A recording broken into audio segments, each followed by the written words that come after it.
여러분, 제가 조금 전에 보여드린 사진은 지금 물론 이것은 이제 뭐 증명할 길은 없습니다. 설인데요. 근데 내용을 보면 상당히 신빙성이 있습니다. 지금 하노이 그 베트남에서 그 하노이 회담이 결렬되고 나서 북한에서 외무성 직원들 5명을 책임을 지라. 그리고 처형을 했다. 이런 기사죠. 그 중에 한 사람이 죽으면서 이렇게 인권이 없는 나라에서는 안 사는 게 낫겠다, 죽는 게 낫겠다, 그렇게 절규를 했다, 그런 내용이 있습니다. 저는 이것이 사실이라고 생각을 합니다.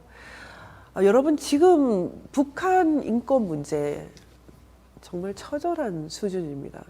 여러분들께서 지금 우리가 북한 사람들의 인권이라는 개념을 버리고 나면 정말 전혀 엉뚱한 얘기를 하게 되어 있습니다. 저는 이 정부, 문재인 정부에 대해서 너무 강력하게 말하고 싶습니다. 여러분들 이거 다 어떻게 책임을 지려고 이렇게까지 북한 인권 문제를 도외시합니까? 북한 인권 재단도 지금 뭐 거의 개점 휴업이고요. 그리고 탈북자들의 북한 인권 운동 하나도 지원도 안 해주고 북한 인권 NGO들 뭐 도저히 도움을 받지 못하고 있고요.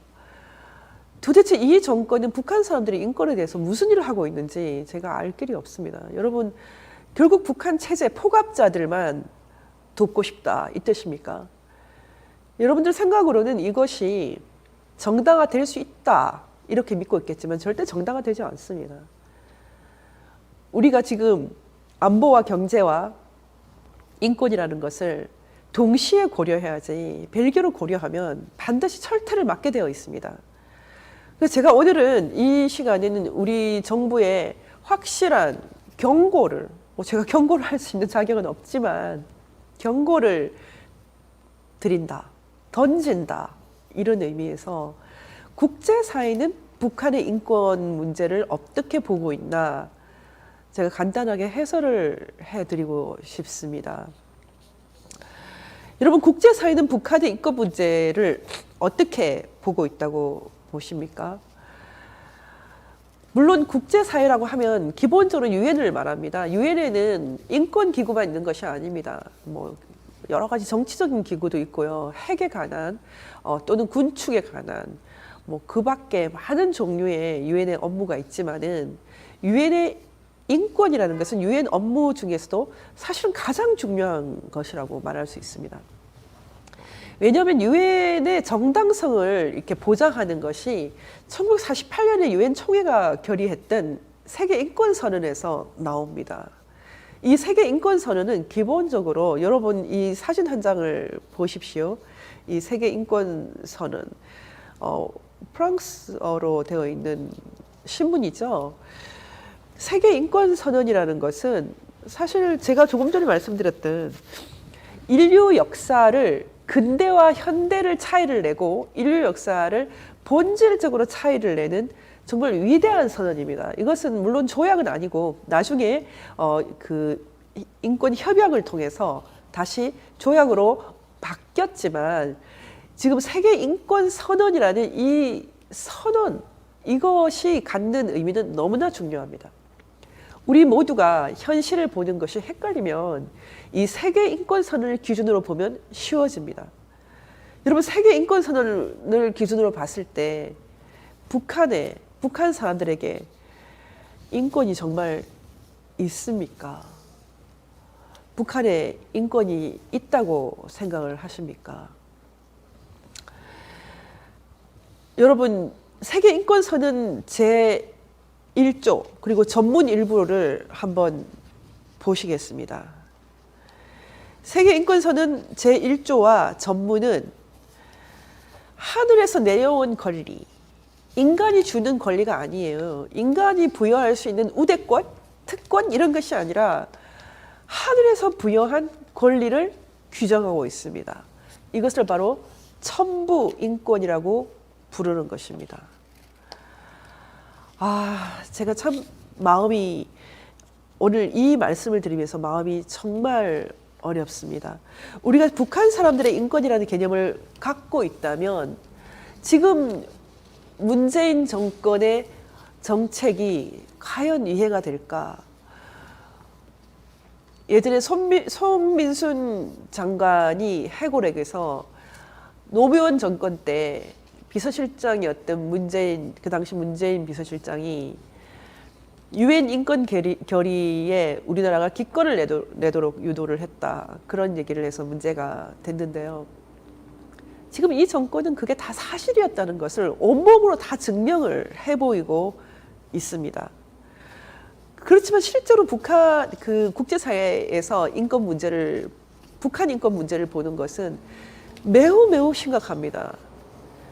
여러분 지금 유엔에서 북한의 인권 문제를 어떻게 보고 있나에서 매우 중요한 것이 사실 북한의 인권 문제는 너무나 폐쇄되어 있기 때문에 도대체 가볼 수가 없기 때문에 정보가 없습니다. 그런데 이 정보가 엄청난 수준으로 흘러나오기 시작한 것은 탈북자들 때문입니다.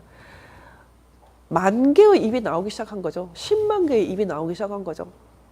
그런데 이 정권은 탈북자들의 증언을 너무나 우습게 생각하고 있습니다. 너무 가슴이 아픕니다. 탈북자들의 증언, 한두 사람이 거짓말할 수 있습니다. 하지만 다수가 다 거짓말할 수는 없습니다. 이들의 증언을 귀담아 들어야 됩니다. 실제로 유엔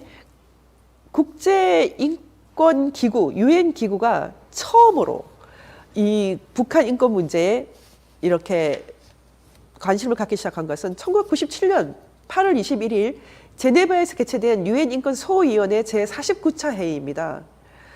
그전에는 유엔에서 북한 인권이라는 단어가 거의 나온 적이 없습니다. 인권 문제가 있겠지 이 정도 생각했습니다. 북한에서 그렇게 많은 사람들이 굶어 죽고 또 맞아 죽고 얼어 죽고 그래도 주목하는 사람들이 거의 없었습니다. 하지만 2000년대에 들면은 전혀 새로운 판이 벌어집니다. 지금 이 사진을 한번 봐주십시오. 세 사람의 북한 인권 특별 보호관입니다. 저는 북한 사람들에게 이 세 사람은 참 대단한 은인들이 아닌가 생각이 듭니다. 초대 북한 인권 보고관, 특별 보고관이었던 비tit 문타폰, 그리고 2대 마러주키 다루스만, 3대 오헤아 킨타나. 이 세 분은 북한의 인권을 위해서 진짜 열심히 일합니다. 여러분 정말 우리나라 사람들, 대한민국 사람들이 이렇게 우리와 인종과 민족과 언어가 다 다른 이분들에 비해서 눈물이 없고 열정이 없고 북한 사람들의 인권에 대해서 이렇게까지 정말 처절하다고 할 만큼 방관하는 것 회개해야 된다고 저는 생각을 합니다. 이 세 분의 활동의 결과로 지금 김정은은 국제사회에서 어떻게 부르고 있습니까? 특히 이 2대 마루츠키 특별보고관 시절에 아주 본격적으로 활동을 해서 유엔이 북한 인권 조사위원회를 만들었습니다. COI라고 부르죠. COI를 만들었습니다. 그 결과로 마이클 커비라고 하는 이 위원장의 헌신적인 노력으로 그 결과로 우리가 지금 수백 페이지에 달하는 북한 인권 보고서를 보게 되었습니다. 여러분 이거 지금은 보십시오. 한국어로 번역도 되어 있습니다. 우리 정부에서 노력을 해서 이게 번역이 되어 있는데요. 여러분 지금 이 사진이 보이실 텐데요. 모두 인터넷으로 다 검색하면 나옵니다. 한국어도 나오고 영어도 나옵니다. 여러분이 모두 제발 이 책을 한번 보시기 바랍니다. 거짓말이 없습니다. 이게 모두 사실이라는 것을 인정을 한다면 지금의 한국 정부가 북한 포갑자에 대해서 그렇게 귀엽게 볼 수가 없을 것입니다. 인간 백정도 그런 백정이 없습니다. 지금 우리가 협상을 한다는 것은 북한 주민들을 살리기 위해서 어쩔 수 없이 인질화되어 있는 그 사람들을 위해서 이 포갑자들에게 여러 가지 수단을 통해서 설득을 시키는 작업을 하는 것이지 결코 이들이 좋아서 하는 것이 아니지 않습니까? 지금 북한 인권 문제에 그 최종적인 함의를 담은 단어는 반인도 범죄라는 것입니다. 너무나 강범위하고 너무나 중대하고 너무나 심각한 이 반인도 범죄, 지금 국제사회는 김정은에 대해서, 그 아버지 김정일도 마찬가지였지만 반인도 범죄자로 낙인을 찍었습니다. 이 낙인은 결코 사라지지 않습니다. 김정은에 대해서 함부로 칭찬하지 마시고 함부로 돕지 마십시오. 여러분은 반인도 범죄 협력자가 될 것입니다. 제가 유엔 인권기구가 지금 김정은에 대해서, 김정은 정권에 대해서 어떻게 보고 있는지에 대해서 제가 오늘 마지막으로 좀 설명을 드렸던 이유는 지금 한국의 위정자들, 특히 법률가들에 대한 경고를 위해서입니다.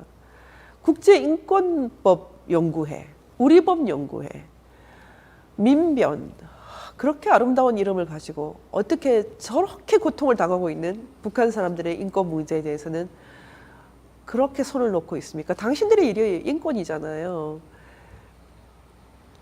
당신들이 하는 일이 인권이잖아요. 갑자기 인권을 왜 다 버리고 이상한 정치를 하고 있습니까? 제 생각으로는 당신들이 어떤 문제에 너무나 집착을 하다 보니, 너무나 증오심에 시달리다 보니 영혼을 상실한 것이 아닌가 생각합니다.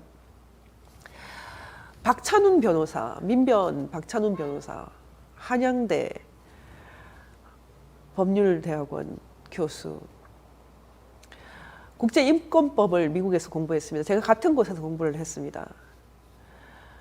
지금 자유한국당을 지금 해산해라, 뭐 이런 주장을 하고 있습니다. 뭐 말이 되지도 않는 주장이지만, 과연 통진당 해산이 자유한국당 비판과 같은 맥락입니까? 인류 최악의 포갑자, 인권유린자, 그들을 지지하는 세력이 한국에서 정당화될 수 없습니다. 지금 그 길을 평화라는 이름으로 유유히 걸어가고 있는 사람들 모두 발을 악에서 떼시기 바랍니다. 그렇게 하지 않아도 우리가 평화를 달성할 수 있습니다. 복잡하고 많은 얘기들을 제가 이 짧은 시간에 소화하느라고 참 애를 먹었는데요. 특히 일본 문제는 정말 소홀하게 다뤘습니다. 앞으로도 조금씩 더 다루어 나가겠습니다. 일본, 저도 참 복잡하게 하는 나라입니다. 일본 사람들에게 천황이라는 그 존재가 일본 사람들을 과연 행복하게 하는가라는 문제에 대해서도 저는 잘 모르겠습니다. 하지만 적어도 일본 사람들에게 그것은 이미 선택의 영역이 되었습니다. 현대 일본, 현대 미국, 현대 국가 대한민국은 북한에도 우리 동포가 이 현대적 인권 개념을 누리고 살아가는데 동지가 될 수 있습니다. 먼저 그 문제부터 해결하고 다음으로 넘어갔으면 좋겠습니다.